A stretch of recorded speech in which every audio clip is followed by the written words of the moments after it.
péché. Je pense que chacun de nous a déjà fait cette expérience. Moi, avant, lorsque j'étais encore païen, je prêtais l'argent, ce qu'on appelle battre la mer. Battre la mer, je ne voyais pas l'image. Je disais que bon, il y a quelqu'un qui vient, il est dans une difficulté, je lui prête l'argent et puis il va me rembourser avec intérêt. C'est ça que je faisais. Mais lorsque je suis devenu chrétien, le Saint-Esprit m'a convaincu que là tu es en train d'escroquer, d'exploiter les faibles. Voilà. Et j'ai compris que c'était un péché, j'ai laissé. Vous voyez la différence? Parce que si tu es chrétien, devenu chrétien, le Saint-Esprit viendra en toi. Et lorsque le Saint-Esprit viendra en toi, il ne va pas te laisser tranquille si tu commets du péché. Il ne va pas te laisser tranquille. Alors mon frère, ma soeur, cherche à grandir. Ne restez pas bébé spirituel. Un bébé, il réagit, même s'il y a une mouche qui passe là, il peut réagir. Cela veut dire quoi? Un bébé spirituel, dans l'église, il se voit inutile. Vous savez, Onésime, il était serviteur ou domestique. Il était domestique chez son patron, Philémon, je crois. Alors, Onésime, il était là comme esclave. Je ne sais pas qu'est-ce qui s'est passé avec son patron. Il a pris fuite. Il est parti, il a quitté son patron. Il est parti. Et en cours de son chemin, il a rencontré Paul. Paul l'a annoncé l'évangile. Onésime, il a ouvert son cœur. Il a accepté Jésus. Et Onésime, il est devenu une nouvelle créature. Il est devenu chrétien. Alors, l'apôtre Paul a écrit à son maître, celui qui était inutile, mais aujourd'hui il est utile. Mon frère, ma soeur, lorsque nous n'étions pas des chrétiens, nous étions inutiles. Mais comme nous avons eu la connaissance de Dieu, nous sommes devenus chrétiens, nous sommes utiles. Nous sommes utiles maintenant. Mon frère, ma soeur, sens-toi utile devant Dieu, mais cherche à grandir.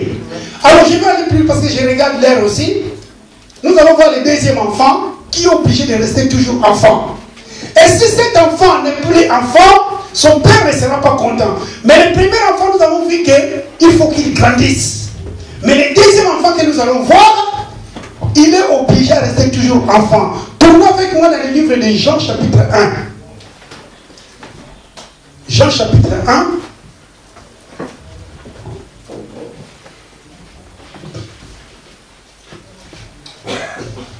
À partir du verset 1.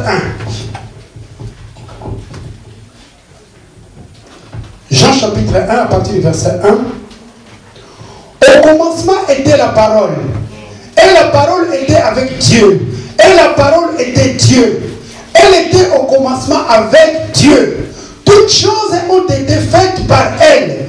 Et rien de ce qui a été fait n'a été fait sans elle. En effet, en elle était la vie. Et la vie était la lumière des hommes. La lumière, lui, dans les ténèbres, et les ténèbres ne l'ont point reçu. Il y eut un homme à envoyer de Dieu, son nom était Jean. Verset 7. Il vint pour servir de témoin, pour rendre témoignage à la lumière, afin que tous crurent par lui, croient par lui. Elle n'était pas la lumière, mais il parut pour rendre témoignage à la lumière. Cette lumière était la véritable lumière qui, en venant dans le monde, éclaire tout homme. Verset 10. Elle était dans le monde et le monde a été fait par elle. Et le monde ne l'a point connu. Verset 11. Elle est venue chez les siens et les siens ne l'ont point reçue. Point. Là, on parle de qui là? Vous êtes sûr? Vous êtes sûr? Amen. On parle de Jésus, hein? On parle de Jésus. Voilà. Je vous ai dit que le deuxième enfant que nous allons voir, cet enfant, il est obligé de rester toujours enfant. S'il n'est plus enfant, son père ne sera pas content. Alors, lisons avec moi le verset 12. Nous allons tous lire ça. Verset 12 et 13. Lisons tous. 1, 2, 3. Mais à tous ceux qui l'ont reçu, à ceux qui croient à son nom, elle a donné le pouvoir de devenir enfants de Dieu, lesquels sont nés non du sang, ni de la volonté de la chair, ni de la volonté de l'homme, mais de Dieu. Voilà cet enfant qui est appelé à rester toujours enfant. C'est le verset 12. À tous ceux qui ont reçu Jésus, il leur a donné le pouvoir de devenir enfant de Dieu.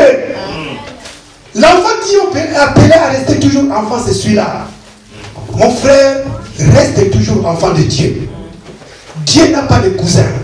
Dieu n'a pas de neveux. Dieu n'a pas de petits-enfants. Mais Dieu, il a seulement des enfants. Amen. Mon frère, ma soeur, pasteur, reste enfant de Dieu. Amen. Même si Dieu t'élève à un niveau, je ne sais pas comment, tu marches sur les hélicoptères, reste toujours enfant de Dieu. Amen. Mes frères, mes sœurs, restez toujours enfant de Dieu. Amen. Mon frère Nathan, tu vas trouver du travail, même si on va te donner un salaire de 15 000 euros par mois, reste toujours enfant de Dieu. Amen. Dieu n'a pas de petits-enfants. Dieu n'a pas de neveux ou de nièces. Dieu n'a pas des oncles ou des tantes. Dieu, il a seulement des enfants. Amen. Il a dit à tous ceux qui ont reçu Jésus, son fils unique, il leur a donné le pouvoir de devenir enfant de Dieu. Voilà ton identité. Amen. Reste toujours enfant de Dieu. Dommage parce que nous voyons ça dans le monde. Quelqu'un qui était enfant de Dieu, Dieu l'a béni. Après, il devient neveu de Dieu. Il ne veut plus devenir, il ne veut plus rester enfant de Dieu. Il devient neveu de Dieu. Ou même s'il peut aller plus loin, il devient cousin de Dieu. Or que Dieu n'a pas de cousin. Amen. Dieu n'a pas de neveu, il n'a que des enfants. Il n'a que des enfants. Amen. Mon frère, ma soeur, reste enfant de Dieu. Amen. Même si tu traverses des moments difficiles, reste enfant de Dieu. Amen. Même si tu vis dans l'abondance, reste enfant de Dieu. Amen. Nous avons vu beaucoup de gens, il est enfant de Dieu, il cherche peut-être les papiers, les mariages, les enfants, les diplômes, le travail. Dès qu'il a reçu ce qu'il cherchait, il dit non, je ne suis plus enfant de Dieu. Je ne veux plus être enfant de Dieu. Je préfère, avec la connaissance de Dieu que j'ai, je préfère être neveu ou cousin de Dieu. Mais sache que au dernier jour, ça sera la lamentation. Dieu n'a pas de petits-fils. Dieu, il a que des enfants. Alors, vous savez, il y a une différence entre serviteur de Dieu et enfant de Dieu. Je vais donner un exemple. Cet enfant qui est là, il est le fils du président, notre président Hollande. Il est le fils du... Viens. Viens. Amen. Je vais donner un exemple. Il est le fils du président Hollande. Parce que nous habitons en France, notre président c'est Hollande. Amen. Bon. Et puis, l'autre, le porte, ma fille, viens. Comme ça, vous allez comprendre la différence entre serviteur et enfant. Bon, elle est, considérons que c'est un garçon.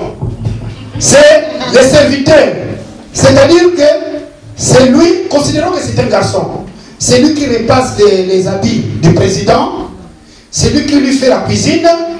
C'est lui qui met de l'ordre dans la maison. Et il fait une bonne cuisine. Et il repasse bien, il fait bien son travail. C'est le serviteur, ce qu'on appelle le domestique. Serviteur, c'est serviteur ou domestique. Alors, tous les deux, ils habitent dans la même maison présidentielle. Bon, si aujourd'hui, président Hollande, il revient de son travail, il rentre à la maison, il voit lui, c'est-à-dire, j'ai dit considérer lui comme un garçon. Alors, il voit lui assise dans la chambre du président.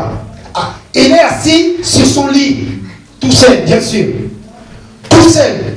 Le président, lorsqu'il rentre dans sa chambre, il voit lui, il est assis sur son lit. Quelle sera la réaction du président? Parce que lui, c'est le serviteur. Hein? C'est-à-dire, c'est lui qui repasse, qui mange, et qui fait à manger tout ce qui nettoie la maison. Quelle sera la réaction du président? Qu'est-ce que tu fais là? Qu'est-ce que tu fais dans ma chambre? Oh, patron, j'étais fatigué. Mais tu ne peux pas te reposer dans ma... En plus, c'est mon dia, c'est mon lit. Allez, sors! Il va les chasser. Peut-être qu'il va même perdre son travail. Tu peux rentrer dans ta place. Il peut même perdre son travail. Parce que le président sera furieux, Mais tu n'as pas le droit d'entrer dans ma chambre. Pourquoi tu vas dans ma chambre? Et puis tu t'assis sur mon lit.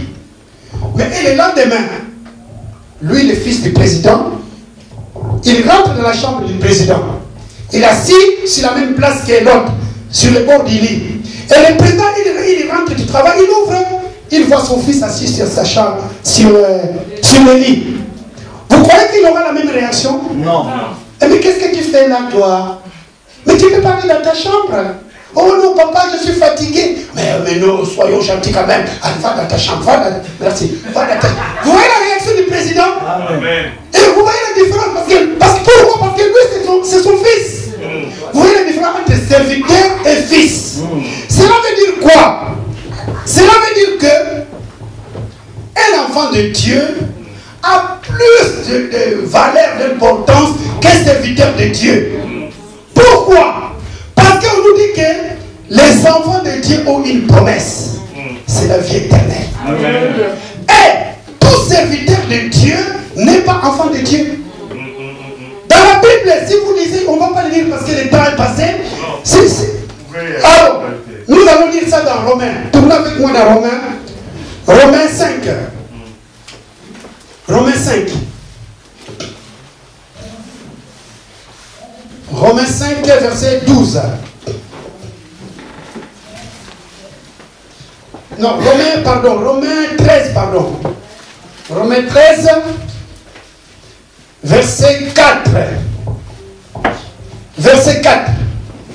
À partir du verset 4. Romains 13. Je vais lire. Les magistrats et serviteurs de Dieu pour ton bien. Mais si tu fais... Romains 13, verset 4. Les magistrats et serviteurs de Dieu pour ton bien. Mais si tu fais le mal, crains, car ce n'est pas en vain qu'il porte l'épée, étant serviteur de Dieu, pour exercer la vengeance et punir celui qui est fait mal. On nous dit que les magistrats et serviteurs de Dieu. Ça dit, les magistrats et serviteurs de Dieu. C'est-à-dire, tous les magistrats que nous voyons là, ils sont des serviteurs de Dieu. Mais, c'est vrai, parmi eux, peut-être ceux qui ont donné leur vie à Jésus, ils sont devenus enfants de Dieu. C'est-à-dire que les magistrats, ils sont serviteurs de Dieu, mais ils ne sont pas enfants de Dieu. Mais, si nous lisons aussi dans 1 Samuel, 1 Samuel, tournons avec moi dans 1 Samuel aussi. 1 Samuel, chapitre 3. 1 Samuel chapitre 3.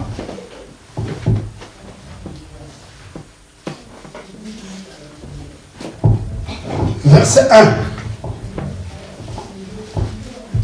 Verset 1.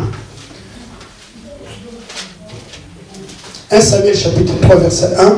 Les jeunes Samuel étaient au service de l'Éternel devant Élie. La parole de l'Éternel était rare en ce temps-là. Les visions n'étaient pas fréquentes. On nous dit quoi? Les jeunes Samuel, il était au service de l'Éternel. Devant Élie, il était au service de Dieu. Mais écoutez le verset 7 maintenant. Au premier verset, on nous dit qu'il était au service de Dieu. Au verset 7, on nous dit Samuel ne connaissait pas encore l'Éternel. Et la parole de l'Éternel ne lui avait pas encore été révélée. Et pourtant, au verset 1, on nous dit quoi? Il était au service de l'Éternel. Mais au verset 7, on nous dit qu'il ne connaissait pas l'Éternel. Cela veut dire que Samuel, il servait l'Éternel sans connaître l'Éternel.